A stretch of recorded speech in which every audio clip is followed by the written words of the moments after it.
ঘুরে আসুন বিনশর। হিমালয়ের কোলে এক নীরব আবাস।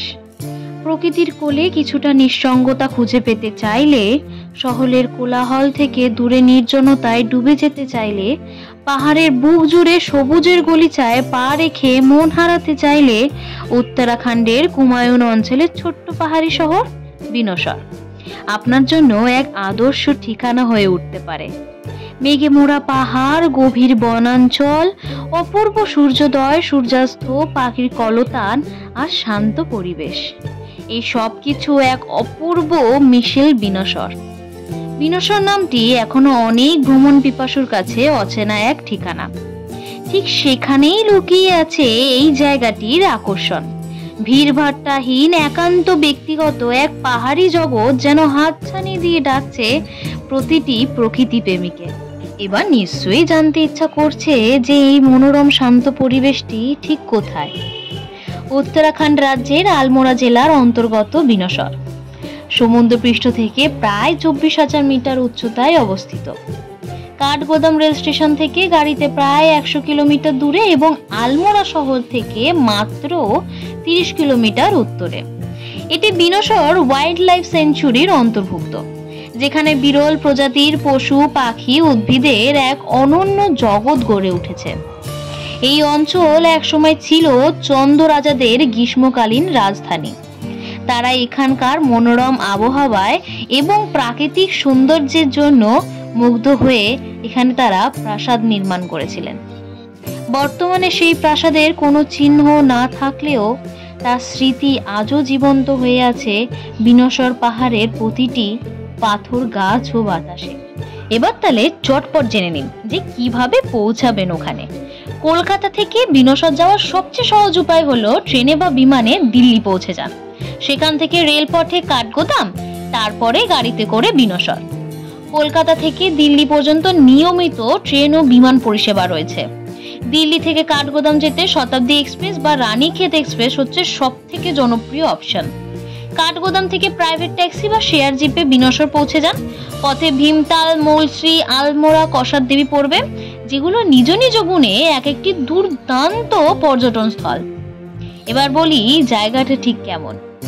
বিনশর এমন একটি স্থান যেখানে একটানা কয়েক ঘন্টা, এমনকি এটাও বলা যেতে পারে যে কয়েকদিন প্রকৃতির মধ্যে হারিয়ে যাওয়া যায়।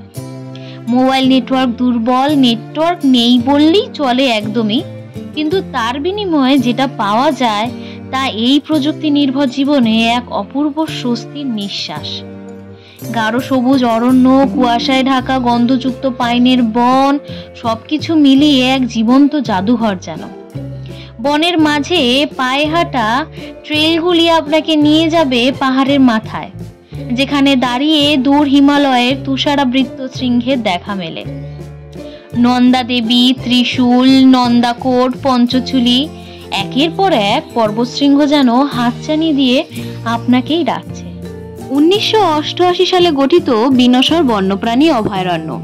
প্রায় এটি 45 বর্গমিটার জুড়ে বিস্তৃত। এখানে প্রায় 200টিরও বেশি পাখি প্রজাতির দেখা মেলে।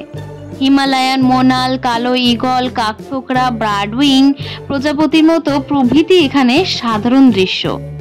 এছাড়া চিতা, হিমালয়ান ভালুক, মাকড়সা, বানর, গড়াল, সাম্বার হরিণ প্রভৃতিও এখানে দেখা যায়। অভয়ারণ্যের ভিতর রাত কাটানোর বিশেষ অনুমতি নিতে হয়। কেএমভিএন ইকো রিসর্ট থাকার সুযোগ রয়েছে, যা একদম অবস্থিত জঙ্গলের মধ্যে। এখানকার সকাল শুরু হয় পাখির ডাকে, আর রাতে আপনি শুনতে পাবেন জঙ্গলের নিঃশব্দ আওয়াজ, যা শহরের মানুষের কাছে সম্পূর্ণ নতুন অভিজ্ঞতা। বিনশর ভ্রমণের সবচেয়ে আকর্ষণীয় অংশ হলো জিরো পয়েন্ট। এখান থেকে পরিষ্কার দিনে প্রায় 300 কিলোমিটার দূরের হিমালয় শৃঙ্গগুলির অপূর্ব দৃশ্য দেখা যায়। ভোরে সূর্যোদয়ের সময় এখানে দাঁড়িয়ে থাকলে মনে হবে যেন প্রকৃতি নিজ হাতে আপনাকে এক সোনালী আশীর্বাদ দিচ্ছে।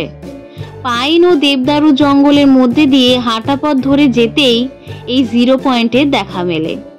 পথের দুপাশে ছড়ানো সাদা নীল বুনো ফুল, মাঝে মাঝে হরিণের পায়ের ছাপ এবং গাছের ফাঁক দিয়ে উঁকি মারে রোদের আলোক ছটা। এই যাত্রা নিজেই এক অনন্য অভিজ্ঞতা, যারা পাখি দেখতে আগ্রহী তাদের কাছে বিনশর এক স্বর্গরাজ্য। বিভিন্ন ঋতুতে বিভিন্ন প্রজাতির পাখি এখানে আসে। সকালবেলায় একটু মন দিয়ে কান পাতলেই শোনা যায় বহু পাখির ডাক। কখনো চিনার পাখি, কখনো কাকথোকরা, কখনো দুর্লভ কোনো হিমালয় পাখির গান। পাখি দেখার জন্য একটি ভালো দূরবীন ও গাইড সঙ্গে রাখলে অভিজ্ঞতাটি আরো পূর্ণতা পায়। বিনশর আসার পথে বা যাওয়ার সময় আশেপাশে কয়েকটি জায়গা ঘুরে নেওয়া যায়। আলমোড়া, যেমন সেখানে রয়েছে পাহাড়ি সংস্কৃতি, লোকশিল্প আর পাহাড়ি খাবারের প্রাণকেন্দ্র। কসার দেবী মন্দির রয়েছে সামনেই, সেখানে রয়েছে অনন্য শক্তির ক্ষেত্র। হিপিদের মাঝে একসময় জনপ্রিয় ছিল এটি। ঝিরিধারা, যেখানে বনভূমির মাঝে একটি মনোরম ঝর্ণা পাবেন। চিতায় গজু মন্দির, দেবতা গজুর নামে বিখ্যাত। এখানে মানুষ ঘন্টা বেঁধে প্রার্থনা করা হয়। এবার বলি সেখানে গিয়ে কোথায় থাকবেন। বিনশরে থাকার জন্য কেএমভিএন সরকারি গেস্ট হাউস, একাধিক ইকো রিসোর্ট ও হোমস্টে রয়েছে। সবচেয়ে জনপ্রিয় কেএমভিএন টুরিস্ট রেস্ট হাউস, যা অভয়ারণ্যের মধ্যেই অবস্থিত। এছাড়াও অন্যান্য বিলাসবহুল অপশন তো রয়েছে, যেগুলি প্রাকৃতিক সৌন্দর্যের সঙ্গে বিলাসের অপূর্ব মেলবন্ধন ঘটায়। হোমস্টেগুলি একটু সস্তা ও স্থানীয় সংস্কৃতি আরও কাছে নিয়ে যায়। অনেক হোমস্টেতে স্থানীয় কুমায়ুনি খাবার, জঙ্গলের মধু, অর্গানিক চা ও ফলমূল খাওয়ার সুযোগ পাওয়া যায়। বিনশরে বড় রেস্তোরাঁ নেই, তবে রিসোর্ট ও হোমস্টেতে সাধারণ খাবার মেলে।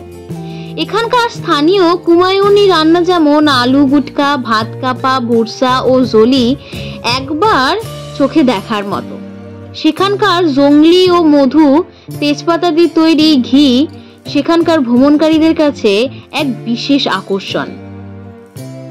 বিনশর সারা বছরই দর্শনীয়, তবে অক্টোবর থেকে মার্চ পর্যন্ত শীতকালে এখানে এক বিশেষ মায়ার ছায়া পড়ে। কুয়াশায় মোড়া পাহাড়, টাটকা বাতাস, মাঝে মাঝে বরফের ছোঁয়া। বসন্তে জঙ্গলে রডোডেনড্রন ফুল ফোটে, পাহাড় তখন লাল হয়ে ওঠে। বর্ষায় সবুজে ছেয়ে যায় গোটা অঞ্চল, কিন্তু বৃষ্টির জন্য ট্রেকিং কঠিন হয় সেই সময়। বনশর আসলে এক কোনো ভ্রমণ গন্তব্য নয়, বরং এক অভিজ্ঞতা। একটি মন খোলা আকাশ, সবুজ পাহাড়, নীরবতা আর প্রকৃতির সঙ্গে নিঃশব্দ এক আলাপ পরিচিতা। যারা শহরের ক্লান্তি ভুলে একটু নিজের সঙ্গে সময় কাটাতে চান, তাদের জন্য এই পাহাড়ের কোণটি হয়ে উঠতে পারে একান্ত নিজস্ব এক আশ্রয়। ঘুরে আসুন বিনশর থেকে। আপনার ভিতরের মানুষটা যে কতখানি নিঃশব্দে বদলে যাবে তা বুঝবেন ফিরেই।